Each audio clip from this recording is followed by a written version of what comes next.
Hello everyone, welcome to घर से UPSC. Sorry काफ़ी दिन बाद मैं वीडियो अपलोड कर रहा हूँ, but none of the matter.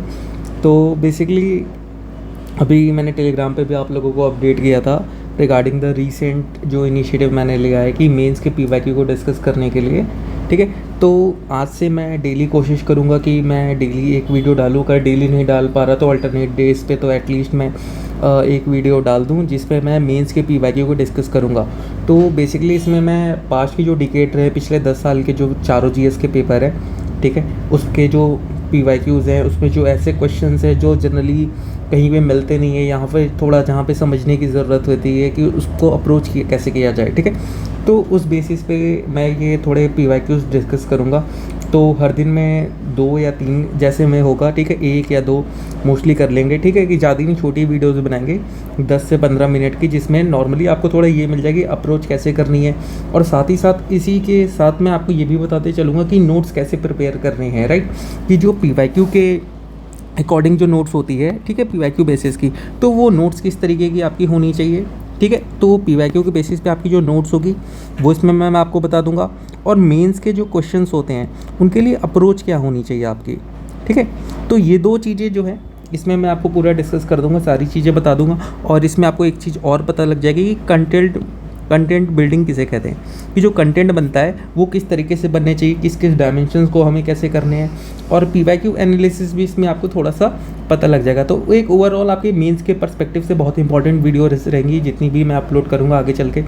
इसी के बेसिस पे आप चाहो तो अपनी भी प्रिपरेशन कर सकते हो। अगर आप अभी नोट्स बना रहे हो तो इस तरीके से उसको आप रिफाइन कर लेना। ठीक है, तो ये चीज़ें हो जाएंगी। ठीक है, तो अब आगे चलते हैं। तो मेंस का आज हम लोग स्टार्ट करेंगे अभी GS2 से, क्योंकि अभी हाल ही में मैंने अपना GS2 पूरा ख़त्म किया था। ठीक है, वैसे ख़त्म तो चारों चीज़ें हो गई, लेकिन GS2 भी मैंने किया। तो GS2 थोड़ा मेरे मतलब दिमाग में चल रहा है पूरी चीज़ें, तो GS2 से स्टार्ट करते हैं। और थोड़ा आसान भी है, तो आपको कोप अप करने में भी आसानी मिलेगी। उतना ज़्यादा सब्जेक्ट्स नहीं है, पॉलिटी है, गवर्नेंस है, IR है, तो सारी चीज़ें इंटर रिलेटेड भी हो जाती हैं थोड़ी। तो मतलब सारी चीज़ें मिलती जुलती हैं, तो उतनी दिक्कत नहीं होगी। अगर GS1 करते तो उसमें हिस्ट्री अलग है, सोसाइटी अलग है, ज्योग्राफी अलग है, तो काफ़ी इधर उधर हो जाए। तो GS2 से इसलिए स्टार्ट कर रहे हैं। ठीक है, तो आ जाते हैं। तो देखो ये क्वेश्चन है जो अभी मैंने पहला उठाया है, तो ये 2016 के GS2 पेपर का है। ठीक है, तो ये क्वेश्चन मतलब पढ़ने में तो वैसे काफ़ी लंबा है, लेकिन आंसर भी इसका उतना ही लंबा है और अप्रोच भी उसी हिसाब से लंबी है। ठीक है, तो क्वेश्चन मैं दिखाता हूँ कि किस तरीके से अप्रोच इसे करना है। तो देखो पहला क्वेश्चन पढ़ लेते हैं। क्या लिखा है? Discuss the essentials of the 69 constitutional amendment act and anomalies, ठीक है, if any, okay, that have led to the recent reported conflict between elected representative and the institution of the lieutenant governor in the administration of Delhi. ठीक है, do you think that this will give rise to a new trend in the functioning of the Indian federal politics? अब देखो इसमें कितनी चीज़ें इन्होंने पूछ ली, ये लगभग आई थिंक 15 मार्क्स का क्वेश्चन होगा ये। ठीक है, लेकिन अब इन्होंने पूछा क्या? सबसे पहली चीज़ इन्होंने पूछी 69 कॉन्स्टिट्यूशनल अमेंडमेंट एक्ट, तो इसके बारे में आपको बताना है। फिर उसके एसेंशियल्स के बारे में बताना है, मतलब उसके फीचर्स के बारे में आपको बताना है। तीसरी चीज़ एनॉमलीज़, तो उसके अंदर जो एनॉमलीज़ या फिर उसमें जो लिमिटेशंस हैं या फिर जो कमियां हैं वो आपको बतानी पड़ेंगी। तो आपकी क्या हो गई? एक पार्ट ये हो गया, दूसरा पार्ट ये हो गया, तीसरा पार्ट एनॉमलीज़ हो गई। फिर इफ़ एनी, ठीक है, that are the recent reported conflict between elected representative institutions of lieutenant governor in Delhi, ठीक है, ये हो गया। फिर चौथा, do you think that give you rise a new trend in the functioning of the Indian federal politics, तो यहाँ पे आपका आ गया चौथा पॉइंट कि आपको बताना है कि इसकी वजह से इंडियन फेडरल पॉलिटिक्स पे, मतलब ये 69 कॉन्स्टिट्यूशनल अमेंडमेंट की वजह से इंडियन फेडरल पॉलिटिक्स पे क्या इम्पैक्ट पड़ा होगा। ठीक है, तो एक तरीके से आपको इम्पैक्ट बताना है इसका, इम्पैक्ट क्या आएगा, पॉजिटिव आएगा, नेगेटिव आएगा, तो जो नए ट्रेंड आएंगे वो आपको बताने पड़ेंगे। ठीक है, अब देखो, अब तो इसके में करना क्या है। अब हमें इसका जैसे सबसे पहले हम इंट्रो लेंगे। 3 चीज़ों में पार्ट डिवाइड होता है, सबको ही पता होगा, इंट्रो, बॉडी, कंक्लूजन। ठीक है, तो अब जैसे मैं पहला इंट्रो का पार्ट देखूँ, तो इंट्रो के पार्ट में तो अब मतलब मोस्टली लोग बना ही लेंगे कि 69 कॉन्स्टिट्यूशनल अमेंडमेंट है, ये 1991 में आया था।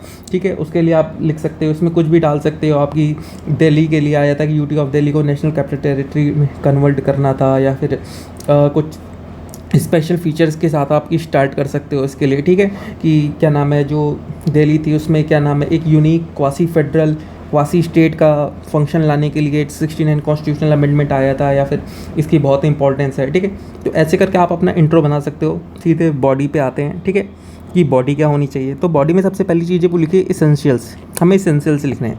तो इसेंशियल्स में क्या होगा, अब एसेंशियल्स है तो एसेंशियल में हम इसके मोस्टली डायरेक्ट फीचर्स लिख सकते हैं। फीचर्स में क्या क्या आ जाएंगे, वही कि जैसे यूटी ऑफ दिल्ली को इन्होंने क्या कहा था कि अब ये बना देंगे एनसीटी ऑफ दिल्ली, कि national capital territory of Delhi में कन्वर्ट कर दिया जाएगा, और दिल्ली में एक लेजिस्लेटिव असेंबली बना दी जाएगी, ठीक है, जिसमें 70 मेंबर्स होंगे, ये उन्होंने बताया था।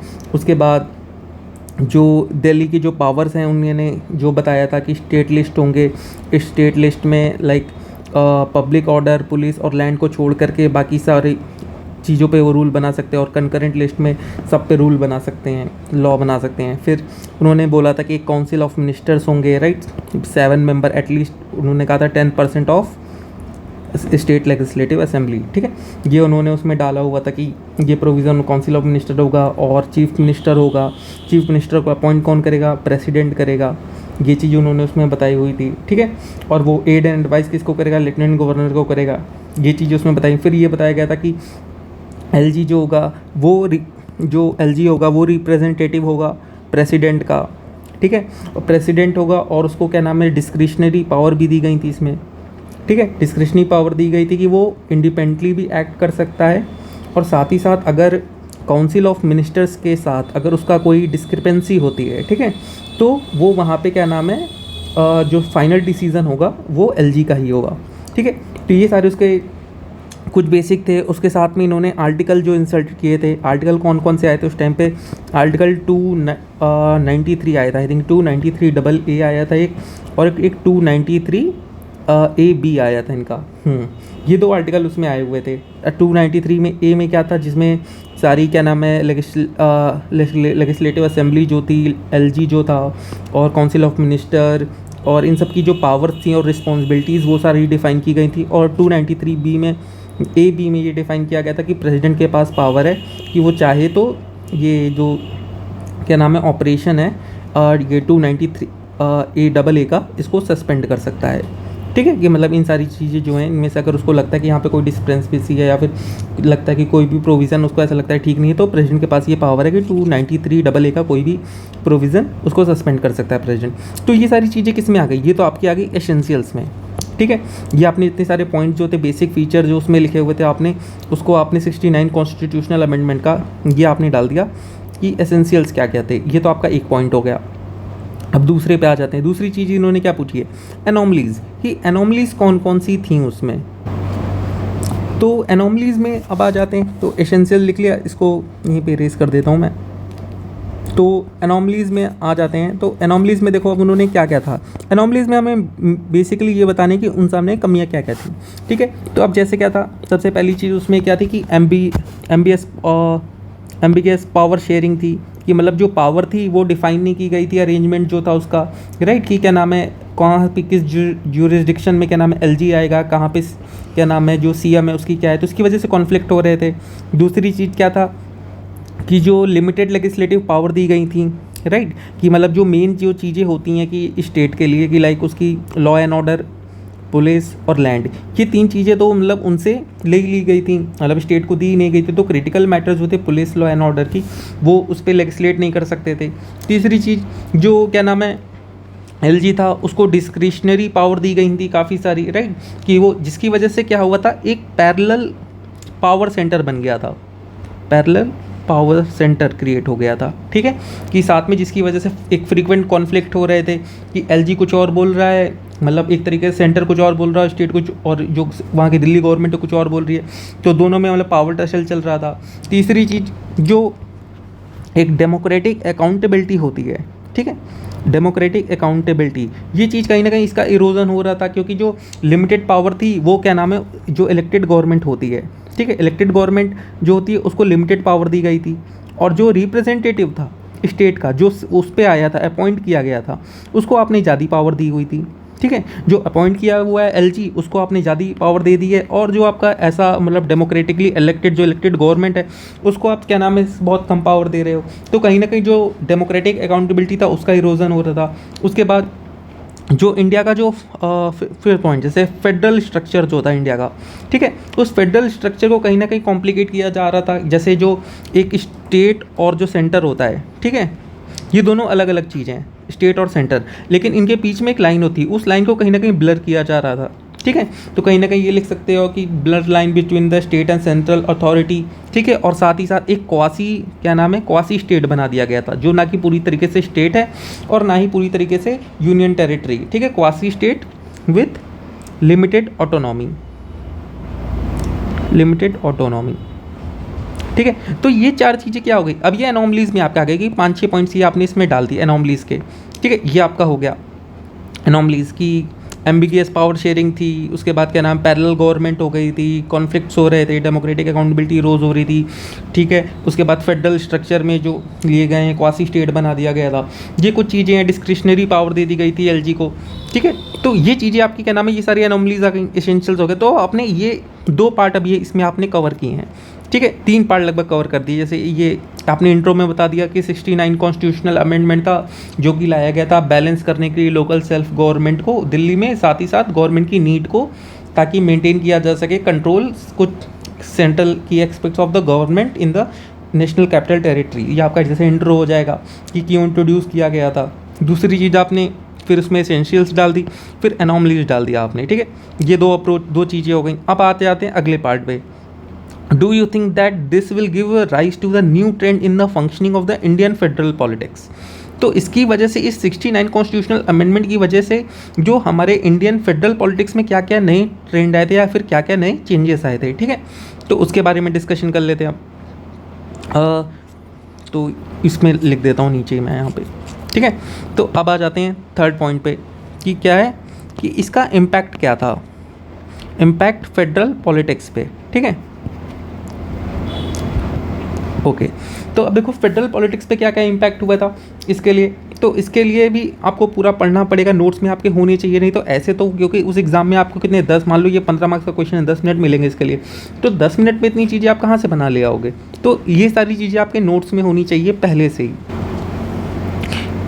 ओके। तो उसमें आपको फिर क्या करना है, अब जैसे इम्पैक्ट क्या करेगा फेडरल पॉलिटिक्स में। तो अब जैसे पहला पॉइंट है कि यूनिक फेडरल एंटिटी इन्होंने क्रिएट की थी, यूनिक फेडरल एंटिटी क्रिएट की थी। लाइक जैसे मैंने अभी बताया ना कि क्वासी स्टेट बना दिया गया था, लिमिटेड ऑटोनॉमी थी जिसके पास गई, तो वैसे इन्होंने क्वासी फेडरल एंटिटी बना दी गई थी, जो ना कि पूरी तरह स्टेट थी, फुल्ली ऑटोनॉमस थी, और ना ही fully under control of the central government.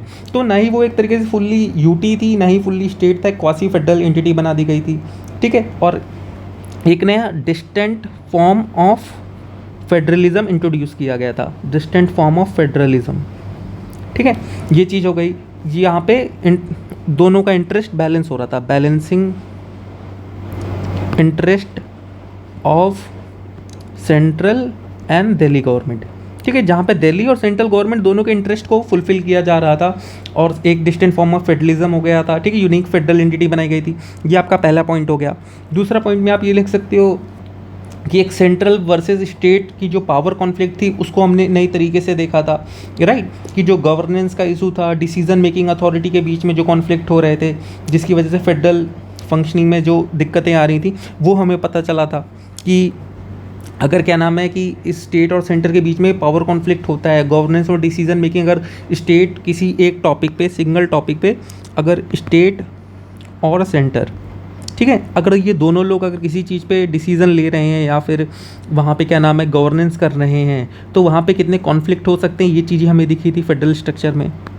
तीसरी चीज़ हमें क्या दिख सकती है कि यहाँ पे हमने सेंट्रल अथॉरिटी को हमने देखा था कि वो और स्ट्रेंथन हो रही थी, राइट, सेंटर जो था वो और स्ट्रेंथन हो रहा था, उसकी अथॉरिटी और मजबूत हो रही थी, राइट, क्योंकि यहाँ पे क्या किया जा रहा था, यहाँ पे अंडरमाइन किया जा रहा था इलेक्टेड दिल्ली गवर्नमेंट को, ठीक है। दिल्ली गवर्नमेंट क्या है, वो इलेक्टेड है, लेकिन उसका अथॉरिटी को क्या किया था, अंडरमाइन किया जा रहा था, जिसकी वजह से जो फेडरलिज्म है उसको चैलेंज किया जा रहा था in the capital city, challenging federalism in capital city, ठीक है। तो ये चीज़ एक हो गई कि ये इम्पैक्ट था हमारे फेडरल पे।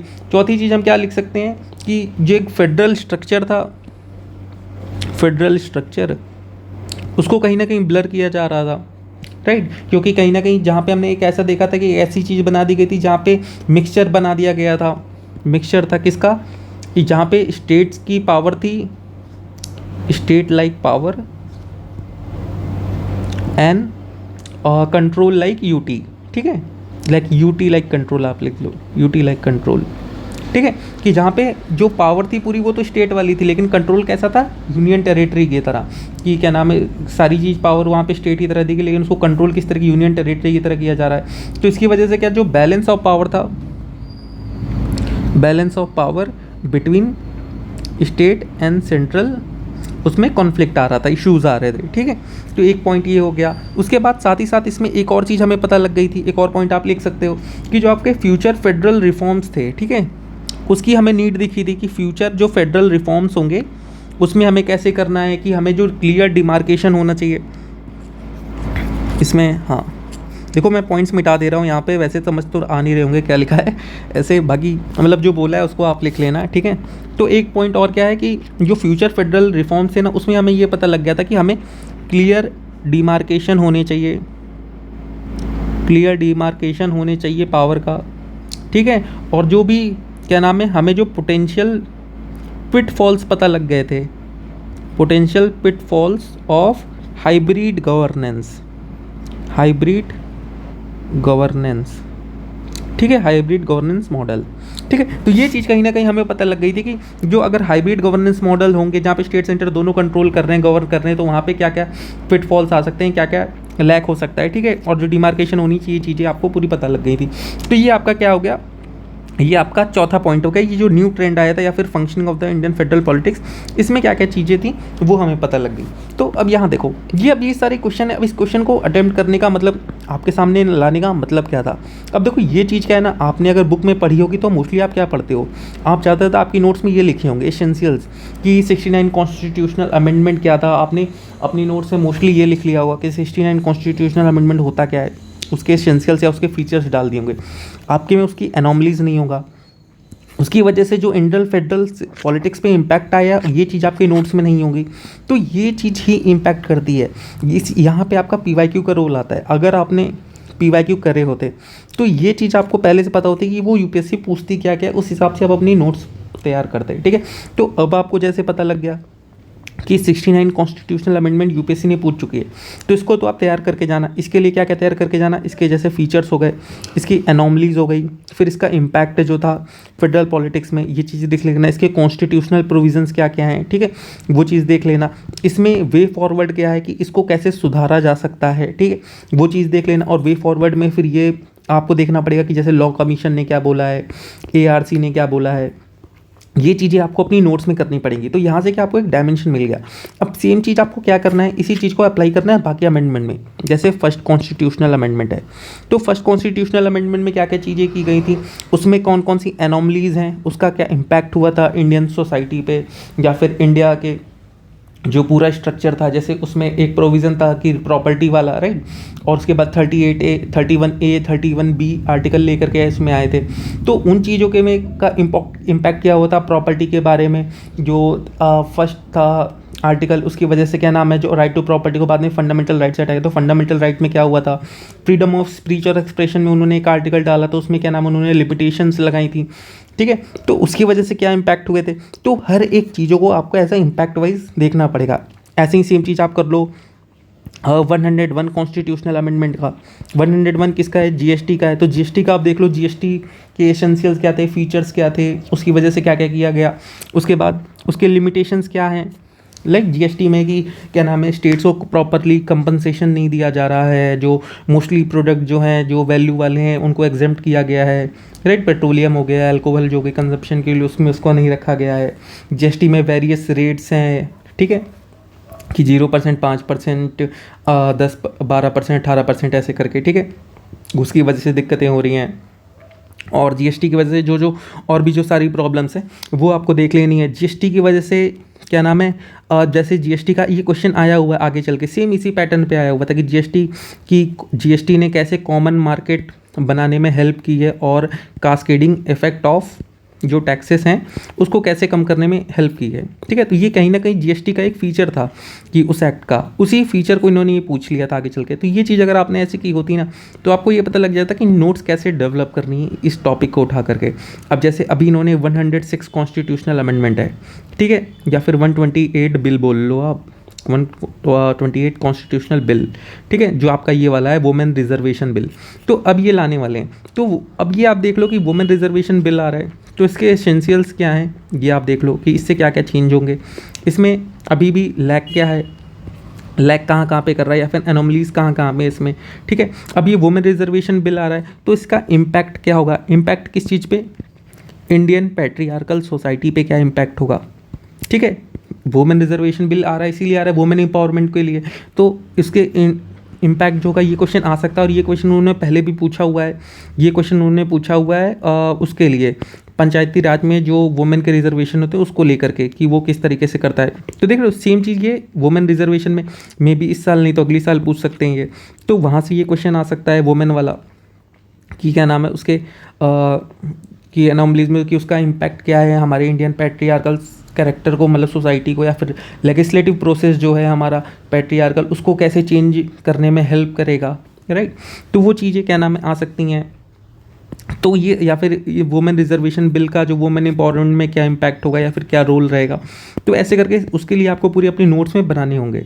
ऐसे ही आपका जैसे 103 एक्ट है आपका EWS, तो EWS का कैसे है, EWS का रोल क्या था, उसकी क्या उसमें कौन कौन से एनोमलीज हैं, उसके एसेंशियल्स क्या क्या हैं, ठीक है, और उसका इम्पैक्ट क्या रहा है रिजर्वेशन सिस्टम पे। रिजर्वेशन सिस्टम पे EWS का जैसे सबसे मेजर इम्पैक्ट रहा है कि ट्रेडिशनली जो रिजर्वेशन दिया जाता था वो किस चीज़ के बेसिस पे दिया जाता, वो दिया था सोशल एंड हिस्टोरिकल बैकग्राउंड्स पे, मतलब सोशली एंड हिस्टोरिकली जो लोग क्या नाम है ऐसे बैकवर्ड थे उनको दिया जाता था SC/STs को। लेकिन EWS के आने के बाद से सबसे पहली बार क्या हो रहा है कि जो रिजर्वेशन दिया जा रहा है वो इकोनॉमिक बेसिस पे दिया जा रहा है, ना कि सोशल एंड क्या नाम है ये हिस्टोरिकल बैकग्राउंड पे, ठीक है। अब ये इकोनॉमिक कंडीशन ले आई कि अगर आपकी 8 लाख से इनकम है रिगार्डलेस ऑफ किस भी कम्युनिटी से बिलोंग करते हो तो ये क्वेश्चन आपका 103 में बन सकता है, ठीक है, कि 103 कॉन्स्टिट्यूशनल अमेंडमेंट से क्या इम्पैक्ट हुआ है।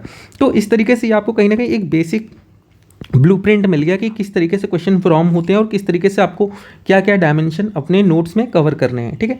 तो ये चीज़ आपको इससे पता लग गई। तो ये क्वेश्चन जैसे मैंने आपको अटेम्प्ट किया ऐसे ही आपको अपनी नोट्स बनानी है और नोट्स में भी ऐसे ही पॉइंट वाइज आंसर लिखने हैं, जिससे कि आपका क्या होगा कि आपके नोट्स ये कंप्लीट होंगे और ये ऐसे ही आंसर होंगे कि जैसे आप मेंस में आंसर लिखोगे ना पॉइंट वाइज, पैराग्राफ वाइज नहीं, जैसे ऐसे पॉइंट वाइज आपने जो नोट्स में लिखोगे सेम तरीके से आपको अपने नोट्स में लिखने हैं ताकि सेम जाके कॉपी करा हो आप मेंस के उसमें। आपको वहाँ पे ऐसा नहीं हो कि आपने नोट्स में पैराग्राफ वाइज लिखे हैं, वहाँ जाके आपको ऐसे बुलेटिन्स में लिखने हैं तो आप लिख ही नहीं पा रहे हो, ठीक है। तो ये चीज़ आपकी हो जाएगी। तो ये समझ गया एक क्वेश्चन। अब नेक्स्ट क्वेश्चन पे आ जाते हैं, ठीक है। ये है नेक्स्ट क्वेश्चन अपना, ये भी 2016 का लिया हुआ क्वेश्चन है। तो इस क्वेश्चन में लिखा है डिस्कस ईच एडजेक्टिव, ठीक है, अटैच टू द, तो सबसे पहला यहाँ पे वर्ड क्या है each adjective attach to the word republic in the preamble, ठीक है, are they defendable in the present circumstances, ठीक है। तो यहाँ पे देखो 3 चीज़ें हमें दी हुई। सबसे पहली चीज़ हमारे लिए क्या है कि ईच एडजेक्टिव, तो हमें सबसे पहले क्या करना है, हमें एडजेक्टिव एड्रेस करने हैं, डिस्कस कर रहे हैं। दूसरा यहाँ पे हमें प्रियम्बल डिस्कस करना है और तीसरी चीज़ ये पूछी गई है are they defendable in the present circumstances, तो क्या वो आज के टाइम पे डिफेंडेबल हैं कि नहीं है, ठीक है। तो अब ये देखो क्वेश्चन हम मोस्टली क्या करते हैं, हमारी अगर तुम नोट्स खोलोगे या फिर मोस्टली जो हमें लाइक जो लोग कोचिंग में पढ़ाते हैं या फिर जनरली हम जहाँ से भी पढ़े होते हैं, हमें वहाँ पे क्या बताया जाता है, हमें प्रियम्बल पढ़ा दिया जाता है कि with the people of India solemnly resolved, पूरा प्रियम्बल पढ़ा दोगे, उसके बारे में बता देंगे, उसके में जो वर्ड लिखे हुए हैं एडजेक्टिव वो आपको पढ़ा दिए गए होंगे, राइट, कि socially secular sovereign democratic Republic के सारे एडजेक्टिव्स हैं, ऑब्जेक्टिव्स हैं, वहाँ पे सारी चीज़ें दिखा दी गई। लेकिन यहाँ पे जो एक लिखा हुआ है ना कि are they defendable in the present circumstances, तो ये चीज़ कहीं ना कहीं यहाँ पे ये चीज़ हमें कहीं ना कहीं नहीं पढ़ाई जाती है, जो चीज़ हमें नहीं पता होता, राइट। तो उस चीज़ के बारे में थोड़ी दिक्कत होती है। तो ये चीज़ आपको थोड़ी यहाँ से पता लगेगी कि नोट्स में कैसे डालनी है, फिर कैसे अप्रोच करनी है, ठीक है, PYQ से। तो आ जाते हैं क्वेश्चन में। सबसे पहले प्रियम्बल। तो प्रियम्बल के बारे में आप देखो, सबसे पहले आप इंट्रो में कुछ भी डाल सकते हो, जैसे किसी ने नानी पालकीवाला ने इसे बोला है कि identity card of the constitution है, तो आप ये अपने इंट्रो में डाल सकते हो। या फिर अर्नेस्ट बार्कर की जो एक है, क्या नाम है कि की नोट टू द कॉन्स्टिट्यूशन है प्रियम्बल, इससे आप क्या नाम है वो थोड़ा इंट्रोडक्शन स्टार्ट कर सकते हो। या फिर ऐसे स्टार्ट कर सकते हो कि preamble refers to the intro preface of the constitution that embodies the fundamental values guiding principle and the basic philosophy of the constitution. ठीक है, तो कहीं ना कहीं इंट्रो होगा वो आपके ऊपर है, मैं छोड़ देता हूँ कि आप कुछ भी डाल सकते हो। या फिर in the words of K Munshi, the preamble is the horoscope our sovereign democratic republic. ठीक है, और जो preamble is based on objective resolution moved by the Pandit Jawaharlal Nehru. ठीक है, तो ये चीज़ें क्या नाम है, ऐसे करके आप कुछ भी प्रियम्बल का एक इंट्रोडक्शन दे सकते हो। उसके बाद दूसरी चीज़ यहाँ पे क्या लिखा है, discuss its adjective attach to the world republic. तो आपको अब यहाँ पे जो एडजेक्टिव हैं उनको क्या नाम है, जितने भी हैं उनको डिस्कस करना है। तो अब देखो यहाँ पे क्या है कि आप उसको थोड़े थोड़े वर्ड में उनको डिस्कस करना होगा, पूरा पैराग्राफ नहीं लिख सकते, क्योंकि आई थिंक 10 से 15 मार्क्स का ये क्वेश्चन होगा मोस्टली। अगर मान लो 250 वर्ड में आपको ये लिखना है तो भी आपके पास मतलब काफ़ी वर्ड लिमिट कम है, तो और इतने सारे हैं तो उनको आपको करने के लिए थोड़ा चाहिए। ठीक है, तो थोड़ा वर्ड लिमिट कम रख के सोचना कि किस तरीके से नोट्स में एडजस्ट किया जाए। तो जैसे एडजेक्टिव में देख लेते हैं, जैसे मान लो कि सबसे पहला बॉडी में आ जाते हैं कि उसको डिस्कशन के लिए। ठीक है, तो आपने सबसे पहला लिया है कि सॉवरेन है। ठीक है, तो सॉवरेन को आपने डिफाइन कर दिया कि इंडिपेंडेंट स्टेट है। ठीक है, और साथ में फ्री है कंडक्ट करने के लिए अपना अफेयर्स को, या सॉवरेन की आपने एक डिफिनीशन डाल दी कहीं से। दूसरा आपने सोशलिस्ट डाल दिया, राइट, कि डेमोक्रेटिक सोशलिज्म है इंडिया में, हमारे यहाँ मिक्स्ड इकनॉमी है, और साथ में हमारा एम है टू एंड क्या नाम है पॉवर्टी, या फिर आप कर सकते हो एक वेलफेयर स्टेट है। ठीक है, उसके बाद तीसरी चीज़ आप क्या सेकुलर डाल सकते हो कि इंडिया एक सेकुलर कंट्री है, कि ये हमारे बेसिक स्ट्रक्चर का पार्ट है। ठीक है, कि हम क्या नाम है रिस्पेक्ट करते हैं सारे रिलीजन की, और इक्वल रिस्पेक्ट है, equal respect to the all religion. ठीक है, और किसी भी एक रिलीजन को स्पेशल फेवर नहीं है। ठीक है, ये चीज़ आपने डाल दी। फिर आप आ जाओ डेमोक्रेटिक है इंडिया एक डेमोक्रेटिक कंट्री है, कि राइट जो पावर है वो पीपल के पास है, पीपल जो है वो चुनते हैं। तो क्या नाम है, जो हमारे यहाँ अथॉरिटी है गवर्नमेंट की, वो ड्राइव कहाँ से होती है, from the will of the people. तो क्या नाम है, government drive it's authority from the will of the people, और ना कि पॉलिटिकल, साथ ही सोशल इकोनॉमिक डेमोक्रेसी भी है। ठीक है, India is not only political democracy but also a socio economic democracy. तो आपने ये छोटा छोटा थोड़ा सा इंटू डाल के समझा दिया। जैसे फिर आप आ जाओगे रिपब्लिक है, इंडिया रिपब्लिक दो तरीके से है, राइट, कि जैसे हमारा हेड ऑफ द स्टेट है वो इलेक्टेड है, राइट, वो कोई मोनार्च नहीं होता या हेरिडेटरी नहीं होता। और दूसरी चीज़, इंडिया में जितने भी ऑफिसेस हैं, पब्लिक ऑफिसेस, वो ओपन टू ऑल हैं। ठीक है, ओपन टू ऑल हैं, किसका मतलब कि यहाँ पे कोई प्रिविलेज क्लास नहीं है, एब्सेंस ऑफ प्रिविलेज क्लास है, या फिर क्या नाम है किसी को भी ऐसी वो नहीं है कि कोई ऑफिस में कोई जा नहीं सकता। तो मतलब सारी चीज़ें हैं। ठीक है, तो कोई भी सिटीजन हो विदाउट एनी डिस्क्रिमिनेशन किसी भी ऑफिस को एक्वायर कर सकता है। आप वहाँ पे एग्जांपल में डाल सकते हो सीधा सीधा, president Draupadi Murmu, first tribal president और फर्स्ट ट्राइबल वुमेन प्रेसिडेंट। ठीक है, इंडिया में। ठीक है, तो ये आप डाल सकते हो कि इंडिया इज़ अ रिपब्लिक। तो ऐसे एग्जांपल डाल के आप ये चीज़ें कर सकते हो। तो ये तो आपने डिस्कशन कर लिया यहाँ तक आपने पूरा। ठीक है, जितने एडजेक्टिव्स वहाँ पे लिखे थे। तो अब जैसे कुछ जस्टिस हो गया, फ्रेटर्निटी हो गई, उसके बाद बाकी जो चीज़ें वो ऑब्जेक्टिव्स हैं, वो एडजेक्टिव्स इसमें नहीं आते हैं। ठीक है, वर्ल्ड लिखा क्या है, attach to the world republic. तो हमें यही सारे सिर्फ करने हैं, sovereign, socialist, secular, democratic, republic. ठीक है, ये जो है इनको हमें करना है। फिर are they defendable in the present circumstances. अब यहाँ पे मेन आ जाता है पार्ट कि यहाँ पे आपको मेन चीज़ करनी है। तो एक तरीके से आर दे डिफेंडेबल, कि क्या वो आज के टाइम पे डिफेंडेबल हैं, कि क्या नाम है ये जो इंडिया बोलता है कि वो sovereign, socialist, secular, democratic Republic है, तो क्या वाकई में वो है कि नहीं, कि या फिर वो सिर्फ ऐसे दावे करता है। तो अब जैसे अब आपको ये प्रूव करना पड़ेगा कि इंडिया सोवरेन कंट्री है, तो क्यों है। आप कह रहे हो कि हाँ इंडिया एक सोवरेन है, वो प्रियम्बल में लिखता नहीं है, वो बोलता है, तो मतलब वो है, तो क्यों है, कैसे बोलोगे, कैसे प्रूव करोगे। तो उसके लिए फिर वहाँ पे आपको डालना पड़ेगा कि इंडिया एक सोवरेन कंट्री है। कैसे सोवरेन कंट्री है, कि इंडिया का राइट है कि अपने डिसीजन वो इंडिपेंडेंटली बनाता है। इंडिया अपनी जो फॉरेन पॉलिसी है वो बिना किसी दबाव में आके बनाता है। जैसे रिसेंट एग्जांपल आप दे सकते हो कि अभी जैसे वेस्ट और रशिया पूरे आपस में इधर उधर हैं, लेकिन इंडिया ना वेस्ट की साइड टिल्टेड है ना रशिया की साइड टिल्टेड है। इंडिया की इंडिपेंडेंट फॉरेन पॉलिसी है, इंडिया के जो इकोनॉमिक क्या नाम है मैटर्स होते हैं या फिर इंटरनल गवर्नेंस होता है, वो सारी चीज़ें इंडिया इंडिपेंडेंटली करता है। इंडिया का जैसे यूएन को लेकर के रिफॉर्म है, इंडिया का यूएन का लेकर के रिफॉर्म है कि इंडिया को अपनी सिक्योरिटी, अपनी वहाँ पे एक सीट चाहिए, वो इंडिया का एक इंडिपेंडेंट इंस्टेंस है, ठीक है। तो ये सारी चीज़ें क्या है, ये इंडिया की सॉवरेनिटी को दिखाता है कि इंडिया के पास कोई प्रेशर नहीं है ऐसा, इंडिया जो भी चीज़ें करता है वो खुद से करता है, ठीक है। उसके बाद जैसे इंडिया ने जो ग्लोबल कोएलिशंस बना रखी हैं, जैसे ब्रिक्स बना रखा है इंडिया ने, इंडिया ब्रिक्स का भी मेंबर है और इंडिया क्वाड का भी मेंबर है। तो इंडिया की सोवरेनिटी दिखाता है कि इंडिया ना वेस्ट के साथ है ना इधर क्या नाम है ऐसा कम्युनिस्ट वाले देशों के साथ है, राइट, क्या नाम है रशिया चाइना के साथ। तो इंडिया की एक independent policy, India is a sovereign state. यहाँ से आप ऐसे एग्जाम्पल्स के साथ आपको ये वहाँ पे प्रूव करना है। फिर दूसरा, जैसे आप कहते हो कि इंडिया एक सोशलिस्ट है, इंडिया एक सोशलिस्ट नेचर है, तो कैसे है कि इंडिया में आज भी जो सोशल वेलफेयर है वो गवर्नमेंट का रोल है, गवर्नमेंट काम करती है सोशल वेलफेयर पे। जो पॉवर्टी एलिवेशन है वो गवर्नमेंट का काम है। इक्विटेबल डिस्ट्रीब्यूशन जो है इनकम का या फिर रिसोर्सेज का, वो गवर्नमेंट पे काम करती है, वो हमारे डीपीएसपी में लिखा हुआ है। ये सोशलिस्ट वाली सारी चीज़ें, इसके लिए फिर आप एग्जांपल डाल सकते हो कि गवर्नमेंट ने जैसे पीएम ये वाला है, जन धन योजना है, मनरेगा स्कीम है एम्प्लॉयमेंट के लिए, पीडीएस गवर्नमेंट ने कर रखा है, राइट, पब्लिक डिस्ट्रीब्यूशन सिस्टम। ये सारी चीज़ें क्या दिखाती हैं, ये इंडिया की सोशलिस्ट प्रिंसिपल दिखाती हैं स्टेट पॉलिसी की, ठीक है। और साथ ही साथ जो स्टेट की रिस्पॉन्सिबिलिटी है ऑफ सिटीजन्स वेलबींग, ठीक है, कि इस सिटीजन की जो वेलबींग की जिम्मेदारी है वो किसकी है, वो स्टेट की है।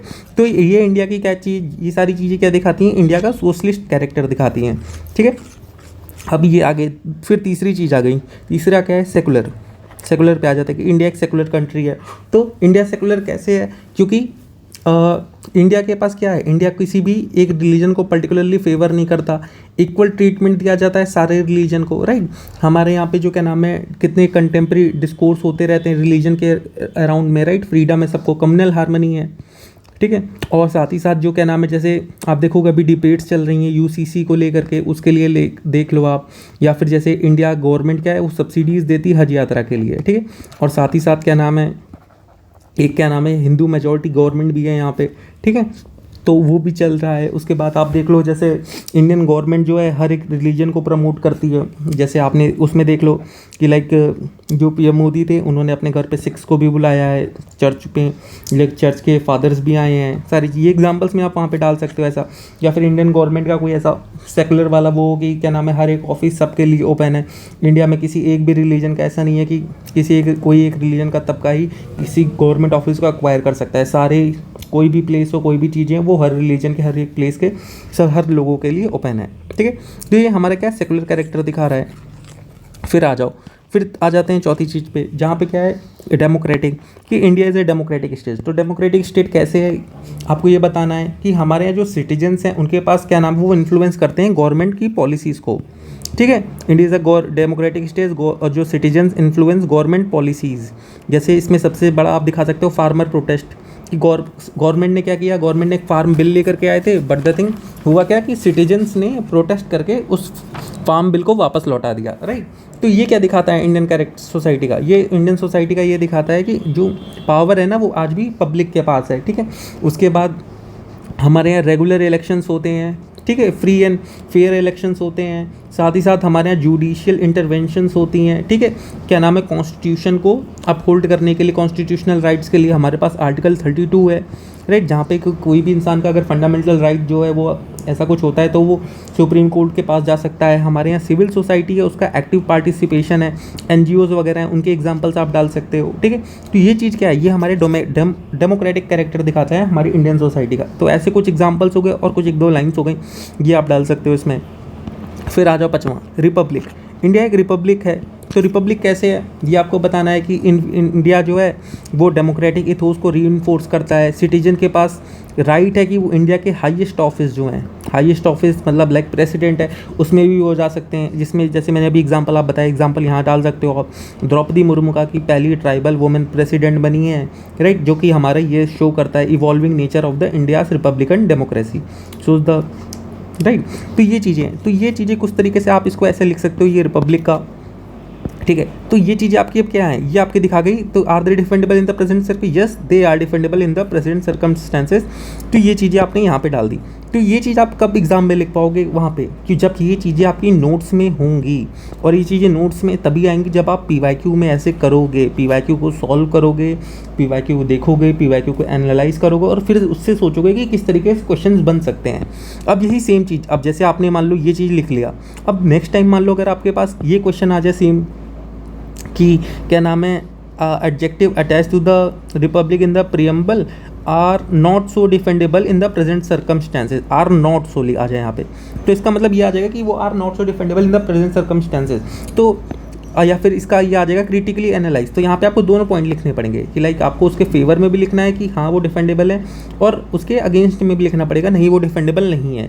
तो ये तो आपने जैसे फेवर में लिख दिया, तो आपको अपनी नोट्स में अब क्या करना, आप उसके अगेंस्ट में भी लिख के चलना कि वो कैसे डिफेंडेबल नहीं है। ठीक है, जैसे पहला सॉवरेनिटी, तो why India is not considered as a sovereign states, क्यों हम ऐसे बोलते हैं India is slightly going through, क्या नाम है, India is not fully sovereign, ऐसा क्यों आप बोलोगे, राइट। तो उसके लिए आपको वहाँ पे बताना पड़ेगा कि लाइक हम जो अब क्या नाम है, ग्लोबलाइजेशन इतना ज़्यादा बढ़ गया है कि कोई भी कंट्री फुल्ली एब्सोल्यूट सॉवरेनिटी जो है वो धीरे धीरे ख़त्म होती जा रही है। एब्सोल्यूट सॉवरेनिटी हमें हर जगह कहीं ना कहीं कॉम्प्रोमाइज़ करना पड़ता है अपनी सॉवरेनिटी को लेकर के due to the participation in the international organisations वगैरह हैं, जैसे IMF हो गया, वर्ल्ड बैंक हो गया।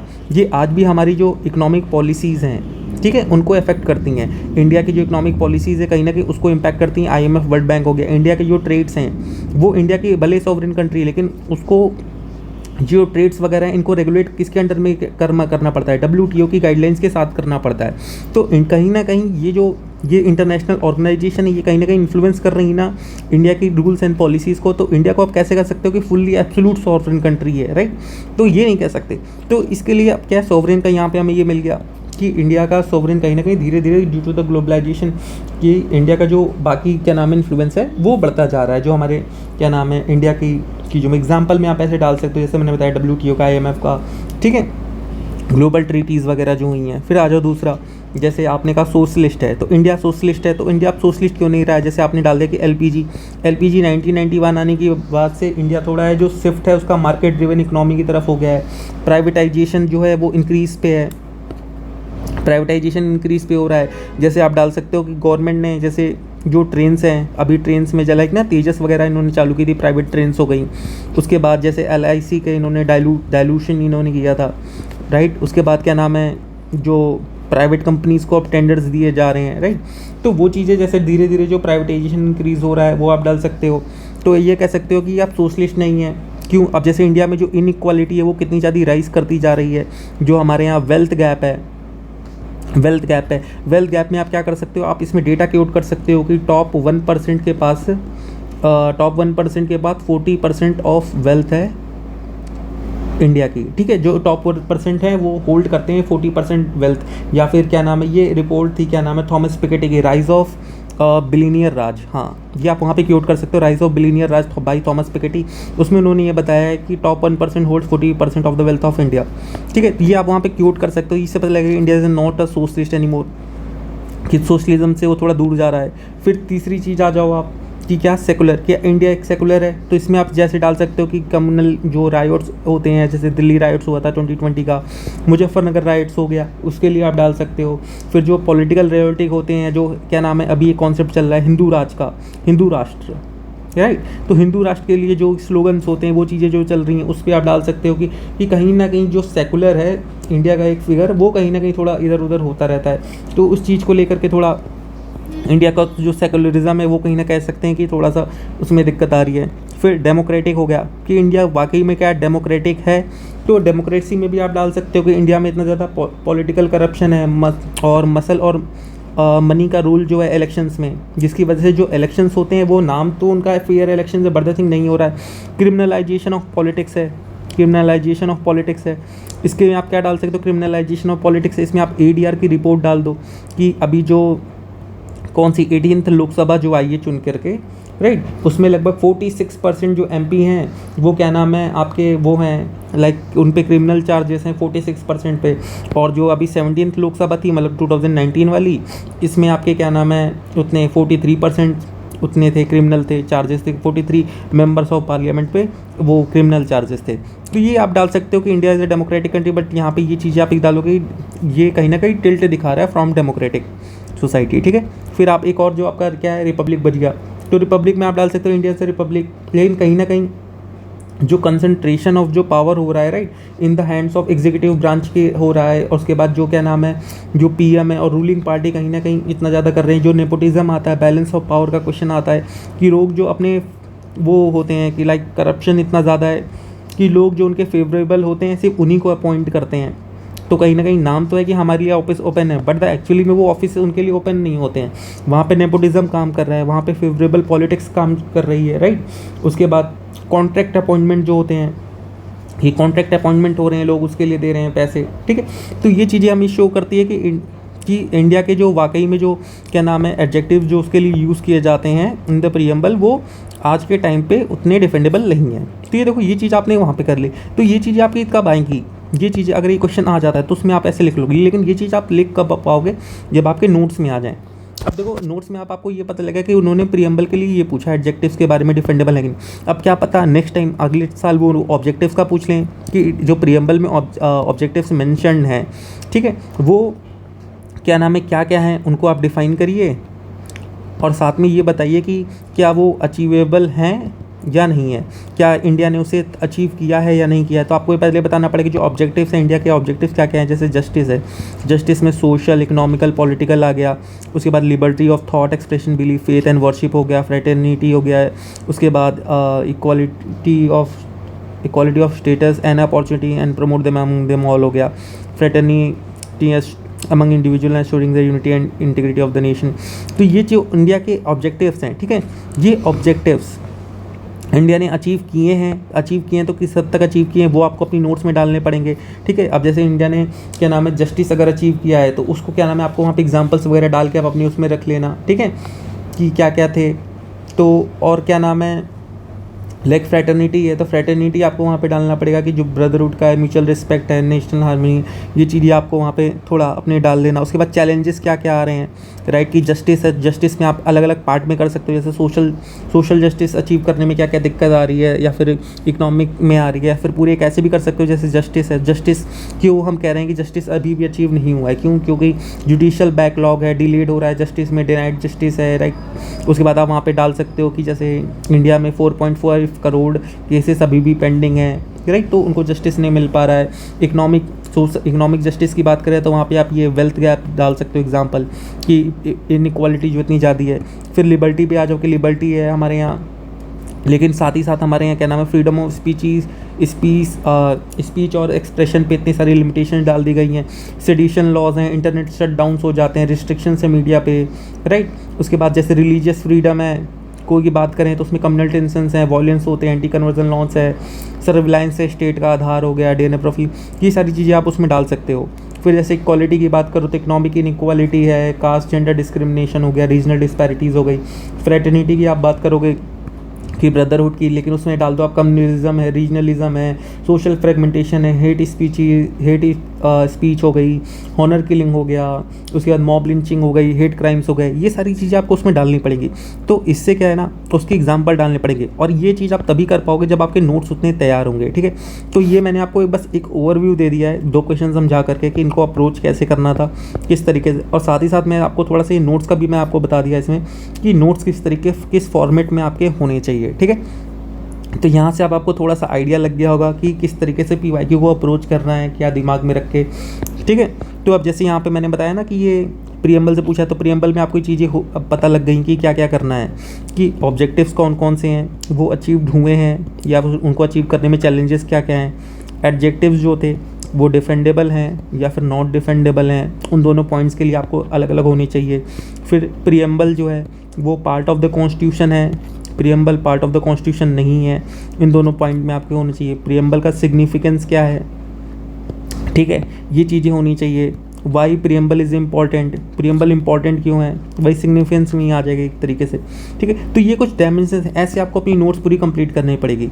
और जैसे ऊपर वाले मैंने बताया कॉन्स्टिट्यूशनल अमेंडमेंट वाले एक्ट में कि यहाँ पे सेक्शन 9 है, ऐसे मैंने बताया ना कि 101 का, 103 का, 106 हो गया, अभी उसके बाद 100 हो गया, ठीक है। उसके बाद 99 कॉन्स्टिट्यूशनल अमेंडमेंट जो था वो क्यों स्ट्रक डाउन किया गया, उसकी इंपॉर्टेंट क्या थी, उसके एसेंशियल्स क्या थे, उसमें दिक्कतें क्या क्या थी, NGAC वाला, उसके बारे में नोट्स बना लो। तो इंपॉर्टेंट जैसे 42 कॉन्स्टिट्यूशनल अमेंडमेंट एक्ट है, मिनी कॉन्स्टिट्यूशन बोलते हैं, उसके एसेंशियल्स क्या थे, उसमें कमियाँ क्या क्या थी, उसके कौन कौन से ऐसे पार्ट है जिस पे सुप्रीम कोर्ट एग्री नहीं करी है, वो क्यों बोला जाता है मिनी कॉन्स्टिट्यूशन या फिर कंसीडर किया जाता है ऐसे, ठीक है। तो उसके बारे में सारी चीज़ें आपको ऐसे नोट्स के फॉर्म में प्रिपेयर करनी पड़ेंगी, और किस टॉपिक से किस तरीके की नोट्स बनानी, किस क्या डायमेंशंस में बनानी है, क्या क्या चीज़ें उसमें होनी चाहिए, ये सारी चीज़ें आपको तभी पता लगेगी जब आप ये क्या नाम है PYQ को एनालिसिस करोगे, ठीक है। तो आज के 2 क्वेश्चन मैंने डिस्कस कर दिए हैं, फिर अब देखता हूँ कल या फिर अल्टरनेट डे पे मैं एक और वीडियो ले आऊँगा जिसमें मैं ऐसे ही 2 क्वेश्चन और डिस्कस कर दूंगा, ठीक है। तो ऐसे ही क्वेश्चन मैं डिस्कस करता रहूँगा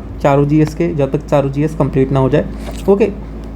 तब तक के लिए चलो ठीक है, गुड बाय। बाकी इन द केस अगर आपको कोई प्रॉब्लम हो, कुछ पूछना हो, तो टेलीग्राम ID है घर से UPSC, इस पे आप ऐड हो सकते हो, वहाँ पे आप मुझे मैसेज कर सकते हो। आपको जो भी प्रॉब्लम होगी वहाँ पे अगर मुझे लगा कि वो सॉल्व हो सकती है तो वहाँ पे मैं आपको हेल्प आउट कर दूँगा, ठीक है। Okay bye.